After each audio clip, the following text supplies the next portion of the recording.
എൻ്റെ പേര് അഖില സന്തോഷ്. ഞാൻ തൃശ്ശൂർ ജില്ലയിൽ നിന്ന് വരുന്നു. ആദ്യമായി തന്നെ ഇവിടെ സാക്ഷ്യം പറയാൻ അനുവദിച്ച ഈശോ ചേട്ടനും പരിശുദ്ധാത്മാ ചേട്ടനും അമ്മ മാതാവിനും സ്വർഗത്തിലെ എല്ലാ വിശുദ്ധ ചേട്ടന്മാർക്കും വിശുദ്ധ ചേച്ചിമാർക്കും ഒരുപാട് നന്ദി പറയുന്നു. പ്രത്യേകിച്ച് ആദ്യമായി തന്നെ ഒരു വചനത്തിൽ തുടങ്ങട്ടെ. 1 പത്രോസ് 5:6 കർത്താവിൻ്റെ കരുത്തിൻ കീഴിൽ നിങ്ങൾ താഴ്മയോടെ നിൽക്കുവാൻ തക്ക സമയത്ത് അവിടെ നിങ്ങളെ ഉയർത്തിക്കൊള്ളും. നിങ്ങളുടെ ഉത്കണ്ഠകളെല്ലാം അവിടെ തീൽപ്പിക്കുവാൻ. എന്തെന്നാൽ കർത്താവ് നിങ്ങളുടെ കാര്യത്തിൽ ശ്രദ്ധാലുവാണ്. ഈശോയ്ക്ക് അമ്മ മാതാവിനും ഒരുപാട് നന്ദി പറയുന്നു. ആദ്യമായി തന്നെ ഞാൻ മാർച്ച് 4, 2024 ആദ്യമായി തന്നെ ഉടമ്പടി എടുത്തത്. ഉടമ്പടി എടുക്കുമ്പോൾ ആദ്യം തന്നെ ഭയം ഉണ്ടായിരുന്നു എന്ന് വെച്ച് കഴിഞ്ഞാൽ എല്ലാതും കൃത്യമായിട്ട് ചെയ്യാൻ പറ്റുമോ എന്നുള്ളൊരു പേടിയും ഉത്കണ്ഠയൊക്കെ ഉണ്ടായിരുന്നു. പക്ഷേ ഈശോയുടെയും അമ്മ മാതാവിൻ്റെയും കൃപയാൽ കരുണയാലും എല്ലാ ഉടമ്പടി നിബന്ധനകളും ഈശോയുടെ കൃപയാൽ നന്നായി ചെയ്തു വരാൻ പറ്റി. അതിൻ്റെ അനുഗ്രഹമായി തന്നെ ഞാൻ ആദ്യം PSC അങ്ങനെയൊക്കെ ജോലിക്കാണ് ട്രൈ ചെയ്തിരുന്നത്. ഞാൻ MCOM കഴിഞ്ഞ് MBA പാസ്ഔട്ടായിരുന്നു. 2019 പാസ്ഔട്ടായത്. അതിനുശേഷം ഞാൻ PSC നെറ്റ് കോച്ചിങ് അതിലൊക്കെ ഇൻവോൾവ് ആയിരുന്നു. പക്ഷേ അതിനൊന്നും എനിക്ക് കിട്ടിയിരുന്നില്ല. 1 മാർക്ക് 5 മാർക്ക് അങ്ങനെ അത് പോവായിരുന്നു. അപ്പോൾ പിന്നെ ഞാനായാലും മടുത്തു. അപ്പോൾ പിന്നെ കമ്പനികളിൽ നോക്കാമെന്ന് വെച്ചാൽ എല്ലാം ട്രൈ ചെയ്യാൻ നോക്കി.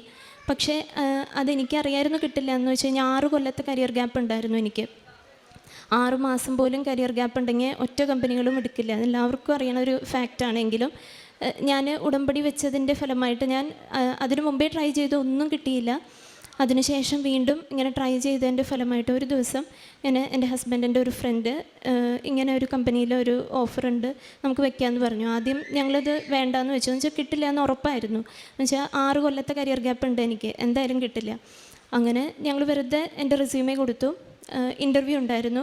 ഇൻ്റർവ്യൂവിന് മുമ്പ് എനിക്ക് പേടി ഉണ്ടായിരുന്നെങ്കിലും എനിക്ക് കിട്ടില്ല എന്നുള്ള പൂർണ്ണമായിട്ട് ബോധ്യം ഉണ്ടായിരുന്നു. അപ്പോൾ എങ്കിലും ഞാൻ ഇവിടെ നിന്നെടുത്തിട്ടുള്ള ഉടമ്പടിയുടെ പ്രത്യാശയിൽ ഈ മാതാവിൻ്റെ ലോക്കറ്റ് കയ്യിൽ പിടിച്ചായിരുന്നു.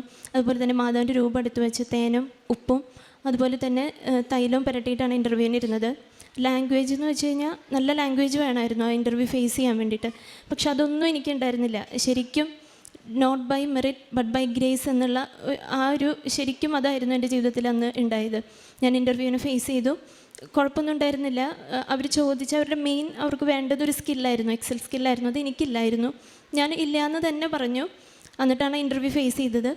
ബാക്കിയുള്ള ക്വസ്റ്റ്യൻസിനൊക്കെ ഞാൻ പറഞ്ഞു. എങ്കിലും എനിക്ക് ഉറപ്പായിരുന്നു കിട്ടില്ല എന്നുള്ളൊരു ഇതിലായിരുന്നു. ഒരാഴ്ചയായിട്ടും എനിക്ക് ഇൻ്റർവ്യൂ കഴിഞ്ഞു. മാധവൻ ഈശോയ്ക്കൊക്കെ ഒരുപാട് നന്ദി പറഞ്ഞു. ഇൻ്റർവ്യൂ കഴിഞ്ഞു. ഞാൻ പിന്നെ അത് നോക്കിയില്ല. ഒരാഴ്ചയായിട്ടും എനിക്ക് റിപ്ലൈ ഒന്നും വന്നില്ല. അതിനുശേഷം ഒരാഴ്ച കഴിഞ്ഞ് എനിക്ക് ഓഫർ ലെറ്റർ വരികയാണ് ത്രൂ മെയിൽ. ശരിക്കും ഈശോൻ്റെയും അമ്മ മാതാവിൻ്റെയും കരുണയാണ്. ഒരിക്കലും 6 മാസം പോലും ഗ്യാപ്പുള്ള ആൾക്കാരെടുക്കാത്ത സ്ഥലത്ത് 6 കൊല്ലം ഗ്യാപ്പുള്ള എന്നെ അവരെടുത്തു. നല്ല കമ്പനി എന്ന് വെച്ചാൽ അത്രയും വലിയൊരു MNC ആണ്. ഇൻഫോ പാർക്കിലാണ് ഇപ്പോൾ ഞാൻ വർക്ക് ചെയ്യുന്നത്. അത്രയും വലിയ MNC എനിക്ക് ഊഹിക്കാനോ എനിക്ക് ഞാൻ ഇതുവരെ അവിടെ ജോലി ചെയ്യുന്ന ഒരിക്കലും ഞാൻ പ്രതീക്ഷിച്ചിട്ടില്ല. അങ്ങനെ ആ കമ്പനിയിൽ എനിക്ക് കിട്ടുമ്പോഴും ഞാൻ പേടിച്ചിരുന്ന ഒരു 6 മാസത്തെ പ്രൊബേഷനിലാണ് എന്നെ എടുത്തത്. അപ്പോഴും എനിക്ക് ഉറപ്പായിരുന്നു എൻ്റെ മാതാവ് ഈശോ ഇത്രയും നല്ലൊരു കമ്പനിയിൽ എനിക്ക് തരികയാണെങ്കിൽ ഇനിയും എനിക്ക് കിട്ടുന്നുള്ള ഉറപ്പായിരുന്നു. പക്ഷേ അവിടെ 6 മാസത്തെ കോൺട്രാക്റ്റ് കഴിഞ്ഞ് അവർക്ക് വേണമെങ്കിൽ നമ്മൾ വിടാം, അങ്ങനെയാണ്. പക്ഷേ രണ്ടാമത്തെ പുതുക്കൽ എനിക്ക് ഒക്ടോബർ മാസമാണ് ഞാൻ രണ്ടാമത് പുതുക്കിയത്. ആ മാസം പുതുക്കിയതിൻ്റെ പിറ്റേ മാസം തന്നെ എൻ്റെ ജോലി അവിടെ ഒരു യോഗ്യതയില്ല. കുറേ ആൾക്കാർ 2-3 ആൾക്കാരെ കോൺട്രാക്റ്റിലുള്ളവരെ അവരെ ഡിസ്പോസ് ചെയ്തായിരുന്നു. പക്ഷേ എനിക്ക് പെർമനൻ്റ് ആയിട്ട് വന്നു. എനിക്ക് ഒരു യോഗ്യതയില്ല എന്ന് അത്രയും ഉറപ്പാണെങ്കിലും എൻ്റെ ഈശോ അമ്മ മാതാവും അവരുടെ കൃപയാലിപ്പോൾ ഞാൻ ഇൻഫോ പാർക്കിൽ ആ വലിയ MNCയിൽ ജോലി ചെയ്യുന്നു. ഇപ്പോഴും കുറേ സ്ട്രഗിൾസൊക്കെ ഉണ്ടെങ്കിലും എൻ്റെ ഈശോ മാതാവും ഞങ്ങളിങ്ങനെ കൂട്ടിച്ചേർത്ത് കൊണ്ടുപോകുന്നു. പിന്നെ അതുപോലെ എനിക്ക് ഷിഫ്റ്റ് വന്ന് noon 2 മണി തൊട്ട് 11 മണി വരെയാണെങ്കിലും 12 മണിക്കാവും കിടക്കുമെങ്കിലും 5:30 ഡെയിലി ബ്രെഡിൽ പങ്കെടുത്ത് എന്നും വിശുദ്ധ കുർബാനയ്ക്ക് പോവും. വിശുദ്ധ കുർബാനയ്ക്ക് പോയി അതിനുശേഷം പത്രപ്രവർത്തനം ഞാൻ ചെയ്യാറില്ല. ഓട്ടോ സ്റ്റാൻഡ് അതുപോലെ ഹോസ്പിറ്റലിലൊക്കെയാണ് ചെയ്തിരുന്നത്. അതുപോലെ തന്നെ കാരുണ്യ പ്രവൃത്തിയായിട്ട് ഞങ്ങളുടെ ദശാംശം, എൻ്റെയും ഹസ്ബൻഡിൻ്റെയും ദശാംശം ഞങ്ങൾ മാറ്റി വയ്ക്കുമായിരുന്നു. ഞങ്ങൾക്ക് എത്ര ടൈറ്റ് ഉണ്ടെങ്കിലും അതൊന്നും ഞങ്ങൾ എടുക്കില്ല. അത് ഞങ്ങൾ അനാഥാലയങ്ങൾക്കും അതുപോലെ തന്നെ കുഞ്ഞുങ്ങളെ താമസിപ്പിക്കുന്ന സ്ഥലത്തേക്ക് കൊടുത്ത് അതിനിപ്പോൾ ഈശോൻ്റെ അമ്മ മാതാവിൻ്റെ ഒപ്പം നടക്കുന്നു. അതുപോലെ തന്നെ വിശുദ്ധ കുർബാനയിലൊക്കെ ഇപ്പം നന്നായി അല്ലെങ്കിൽ ഒന്ന് അസുഖം വന്നു കഴിഞ്ഞാൽ അന്ന് പോകണ്ട അങ്ങനെയുള്ളതായിരുന്നു. ഇപ്പോൾ ഉടമ്പടി എടുത്തതിന് ശേഷം എന്തുണ്ടെങ്കിലും ഈ പറഞ്ഞ എല്ലാ കാര്യങ്ങളും വചന വായന അതുപോലെ കുർബാന ബലിയർപ്പണം അതുപോലെ എല്ലാത്തിലും ഈശോൻ്റെ അമ്മ മാതാവിൻ്റെ ഒപ്പം നടക്കാൻ സഹായിച്ചു. ആത്മീയമായിട്ടും വളരെയേറെ വളരാൻ പറ്റി. എല്ലാത്തിനും ഈശോയ്ക്കും അമ്മ മാതാവിനും ഒരുപാട് നന്ദി പറയുന്നു.